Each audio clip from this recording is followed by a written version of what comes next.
Are you up in the middle of the night, overwhelmed with anxiety? Don't be annoyed at yourself. Your brain is only doing exactly what emotional abuse trained it to do. When you live with a narcissist, your nervous system is in a constant state of alert. You're always reading the room to check that it's safe. You're always scanning for what's coming next. That hypervigilance keeps you safe when you're inside the relationship. When the relationship ends, the alarm system in your body doesn't get the memo.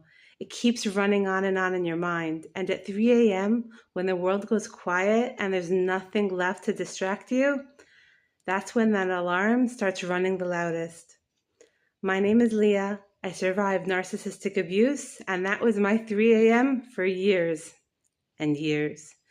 Tonight, I'm giving you 3 cognitive behavioral therapy CBT tools that actually interrupt that pattern so that you can start rebuilding your life. Here's what's happening in your brain right now. During the day, your mind stays really busy. You have work, you have tasks, you're running around, you have conversations, and your nervous system has something that it can track. It has something to do and distract itself. But at night, all that stimulus from the outside drops, and your brain is still wired for a threat, and it does the only thing that it knows how to with the empty space. It pulls up everything that is still unresolved. Every argument, every moment you're still processing. Every fear that you didn't have time to feel when it was 12 o'clock during the day. In cognitive behavioral therapy, or CBT, we call this cognitive rumination. Your brain is trying to solve something by replaying it over and over again. But what I've learned is that replaying what happened in your mind over and over again isn't helping you process it. It just keeps the alarm ringing in your head so that your brain thinks it's actually solving a problem, but it's just keeping you awake at night. So to interrupt that, you need 3 things. Tool number 1, get out of bed. I know that feels wrong when you're exhausted and you just want to try to get back to sleep, but staying in bed and trying to fight your thoughts gives them even more power. Your bed becomes associated in time with anxiety instead of being rested, and your brain starts dreading it even before you lay down to go to sleep at night. So if you've been spinning for more than 20 minutes in your mind, get up and move. Go to a chair, a couch, another room. Keep the lights low, no screens, no blue light, because blue light suppresses melatonin and signals to your brain that it's daytime. Next thing you do is you're going to grab a pen and paper and write down every thought that you have in your head. Don't bother organizing it. Don't censor it at all. Just get it out of your mind and onto a piece of paper. It's called externalization, and it works because of the way that your brain prioritizes. So right now, those thoughts feel very urgent because they're uncontained. Your brain keeps recycling them so that you won't forget them. The moment you start to write down on paper what's in your mind, you're telling your nervous system, hey, I see this, it's not lost, I will deal with this tomorrow, and the urgency in your mind, it drops.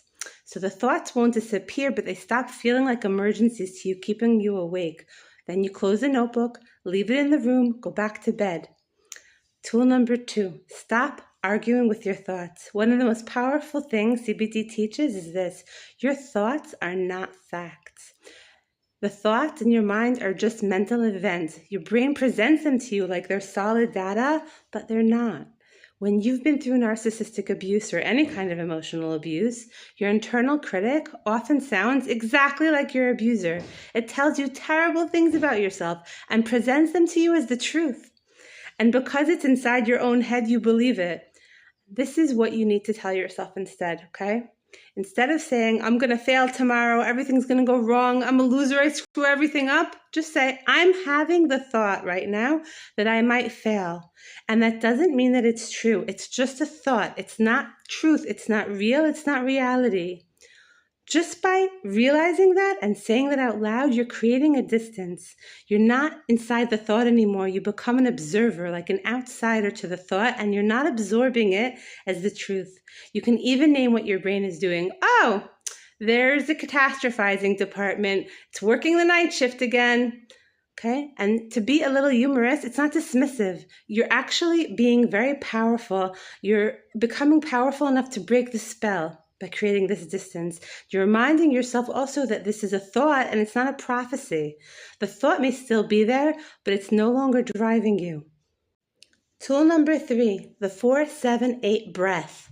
Anxiety isn't just an event that happens in your mind, it's a full body phenomenon. Your brain registers a threat and your nervous system starts flooding your body with adrenaline. Your breathing becomes shallow, your heart rate spikes, and then your body sends a signal back up to your brain confirming, yes, there's danger here, there's something that we need to be afraid of. It becomes a self-reinforcing cycle, and each part will feed into the next one. In order to break it, you have to start with your body.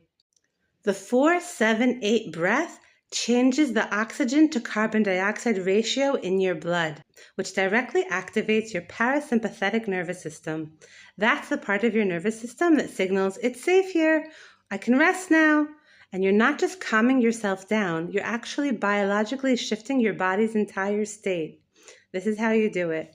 You inhale through your nose for 4 seconds. Hold at the top for 7 seconds, and then you're going to exhale completely through your mouth and slowly with a soft sound. You're going to do that for 8 seconds. So it looks like this.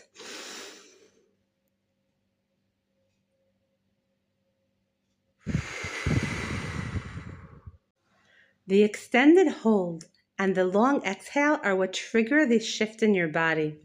Your heart rate is going to slow down and your body is going to send a hard signal upwards. The room is safe. There's no threats. We can go back to sleep now. Do the 4-7-8 breath cycle 3 times and you will start to feel the difference. So again, the 3 tools are like this. 1, you're going to externalize your thoughts, okay? Become objective about them, an observer of them. You're going to label them instead of arguing with them, and you're going to reset your nervous system with your breath. These are 3 tools for 3 a.m. in the morning when you just can't get back to sleep. So if you're not sure whether what you lived through was actually narcissistic abuse, or if part of you is still questioning what was real and what wasn't in your own memory, I've linked a free narcissistic abuse reality checklist in the description below. It's a quick reality check and it will help you get clarity on what you actually experienced. That link is right there for you. These tools will work for you tonight, and that's real and it matters. But if your brain is running at full volume every night, it's not just a sleep problem. It's a signal from your subconscious. Something underneath is still unresolved. An old thought patterns, unprocessed grief, a nervous system that spent months or years in survival mode and never got the chance to calm down and come home. You deserve more than just surviving the night. You deserve to actually heal what's driving it. YouTube can give you tools, but it can't ask you the right questions. It doesn't know your story. It doesn't know your triggers. It doesn't know the specific ways that you experienced abuse and the specific ways that the abuse rewired you. A therapist trained in CBT can help you do the deeper work, not just manage the symptoms, but address the root.